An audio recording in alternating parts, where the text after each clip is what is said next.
Corrupt Authority by yours truly. The morning of the Masters Tournament dawned, and just outside the cave that was Victory Road, 4 figures crouched concealed in a bush. 2 officials of the Pokemon League guarded the entrance, and the quartet watched as a young man with windswept, spiky hair approached them. The guards hailed him, and one extended a hand, into which the newcomer placed his Pokédex. They examined it for a minute, then returned it to him with a nod. He said something in a nasally voice, then passed between them into the darkness of the cave. "As expected of Blue," murmured the figure in the red cap, ducking back behind the bush. "He always did feel the need to be ahead of me in everything." He turned and smirked to the young man crouching beside him, dressed in his military police uniform. "Now more than ever, since he knows I'm coming." Kenta, the one donning the police disguise, was too distracted by the list in his hands to take notice of Red's comment. Hibiki read it over his shoulder. It was a printout of all the pre-2008 Pokemon Masters who had registered for the tournament, along with the date and time Victory Road would be open for them to pass through to the main arena. They had arrived at 6 o'clock a.m., a full hour before the official 7 o'clock time, in order to secure a concealed location and observe the patterns of the guards. For the most part, there was virtually no change in their behavior, so Kenta had taken to reading and rereading the names on the list, trying to predict how they might end up battling and how various matchups could turn out. Although there were more than 60 names on the list, Hibiki only recognized 8 of the competitors, mostly for their champion status. He read them over, checking the notes Kenta had made about them in the margins. Brendan B., the Hoenn champion and the favorite to win the tournament. Cynthia C., the Sinnoh champ, and a dark horse known for her team variety. Rosette C., the relatively new champion of Heron, though probably the weakest. Blue M., the guy who had just passed, Red's former rival, currently a gym leader. Wallace M., like Blue, also a gym leader who was champion for a short time.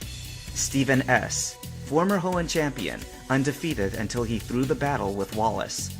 Red T., that was Red of course, whose sheer power people considered legendary. Lance W., the reigning Kanto Johto champ. He wouldn't need to take Victory Road.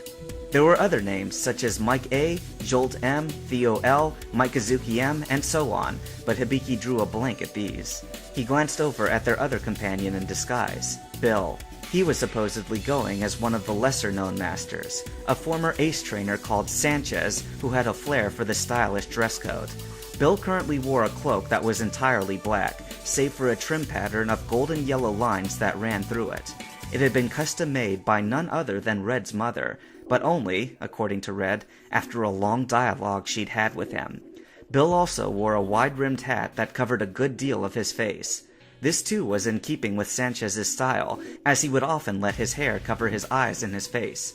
Hibiki didn't hesitate to comment on how vain Sanchez was, but Kenta welcomed it as a lucky break. "We should have gone out while they were distracted with Blue," murmured Bill. "Negative," said Kenta, finally looking up from his paper. "I saw that one guard's eyes roving around. They both need to be distracted by coming masters before we can slip out of these bushes. Plus, we should probably keep Blue a good distance from Red for now." "Well, don't be too picky," Bill replied, brushing his cloak nervously. "If the real Ace Sanchez comes through before I do, Plan A will be a bust." He tugged his hat down. "I'm actually somewhat hoping for that. This outfit is ridiculous." "Stop fidgeting with it. You look great." Red held up a finger to hush them. "A girl's coming by," he said. "This might be our opening gold. Get ready." Hibiki watched the two of them crouch, looking just over the top of the bush with their muscles tense as springs. Faintly, he could hear the girl's voice as she spoke with the guards. "Topaz from Johto. Here's my Pokédex." Suddenly, Red sprang from his crouch and made a few loping strides away from the bush. Kenta followed right on his heels, and a second later, the two of them settled into an easy stroll. Hibiki hadn't seen, but the guards must have been sufficiently preoccupied with the girl Topaz. "That means Bill's coming right after," thought Hibiki, glancing back at them. If any trainer would hold the attention of both guards, it would be Red, and even Bill's flashy attire would be unnoticed for a few seconds. Bill, knowing he would be next, pulled a red metallic device from his pocket, and opening it, handed it to Hibiki. It was Kenta's Pokédex, but Bill had fiddled with it to change the trainer identification. "Tell me the truth," Bill said, almost in a pleading voice. Do I look like Sanchez? I tried to alter the picture a bit so it would fit me better. Hibiki glanced over the electronic photo. Sanchez wore no hat in his picture, but he did have on the shadow black cloak, and his eyes were barely visible through a curtain of hair. Bill's face wasn't as young, nor was his skin as tight as Sanchez's, but his hair was the right color. Hibiki made a combing motion with his hands. Scrape your hair over your eyes.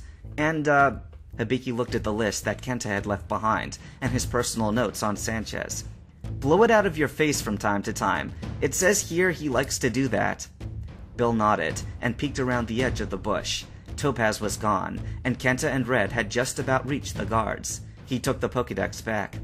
All right, I'm as ready as I'm gonna be. I still feel exposed, though. Don't be afraid, whispered Hibiki, trying his best to be encouraging. Even if all goes to hell, I'll be here to back you up. They could hear Kenta talking now. Orders are to escort him through Victory Road. Not that he needs it. There was a gust of air, and Hibiki felt emptiness where Bill's presence had just been beside him. He looked out as the cloaked impostor headed towards Kenta, Red, and the guards. There was a noticeable rigidity in Bill's step, but thankfully, the cloak seemed to make his movements flow more naturally. If all went well, he would fool the guards and set up his equipment within Victory Road Tunnel, which he'd brought under his cloak. This would leave Hibiki to slip around to the public Indigo HQ entrance, where he would blend in with the audience as just another spectator. That was the plan, anyway. Kenta marched into the tunnel, still in character as a security officer. Red lingered with the guards for a couple more seconds, and Hibiki saw him pass a slip of paper with his signature on it. They asked for his autograph? He thought incredulously. Jeez. Well, at least he's in. Red disappeared into the darkness, and the guards turned their attention upon Bill in his Sanchez costume. Hibiki couldn't make out their speech, but he saw Bill turning over the Pokédex, and they looked at it. Bill made a half-hearted blow at his hair.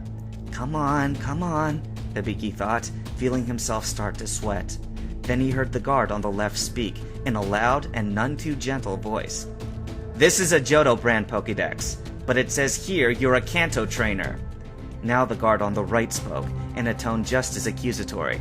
Take off your hat, pretty boy. I want to see your face better. Oh crap, thought Hibiki.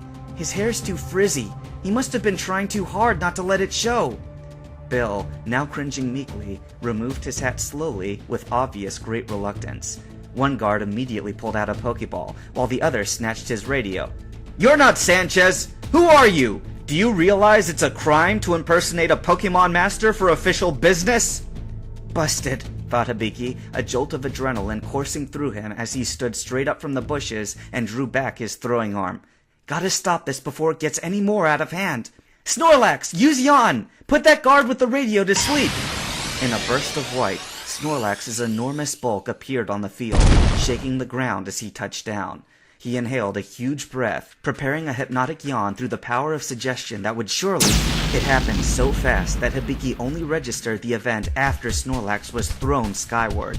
The guard with the Pokeball had released his own monster, a four-armed, muscle-ridden Machamp wearing a shirt with the word Bouncer imprinted on it. The Machamp had proceeded to punch Snorlax with sufficient force to knock a train off its tracks, and Snorlax now rolled and bounced, leaving dirt skids wherever he struck the ground.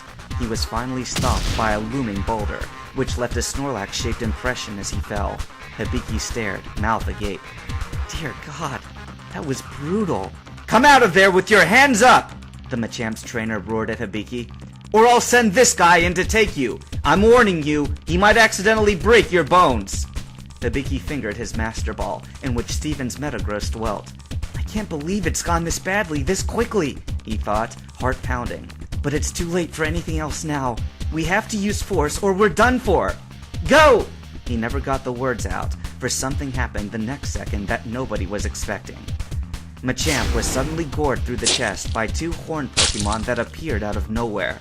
One looked like a narwhal with fins shaped like wings, and the other was a horse-like creature that really did have wings. Then people appeared, at least 10 of them, all wearing standard civilian clothing, but with Pokeballs in hand. Machamp groaned and fell, and the two horned Pokemon withdrew to their apparent trainers. Don't move! Shouted the girl with the winged horse. We have you surrounded, and we do have the power to beat you, Uber Pokemon or not! The guard with the radio gritted his teeth angrily. "You stupid kids kicked the wrong hornet's nest," he growled. "I've already called for backup, and then we'll see who's surrounded." He stopped short, and his eyes went wide. Then his expression went blank, and he dropped forward. In the same instant, his partner with the Machamp dropped to the ground, and behind them stood Kenta and Red in fighting stances. Kenta straightened up and looked around at the people who had unexpectedly come to their aid. His eyes stopped as they fell upon Bill and Hibiki. "Are you guys okay? We only caught the tail end of it," he said hastily, with a concerned face. "What happened?" "I'm sure you can guess that it didn't work," answered Bill. "As to these folks, I'm as lost as you."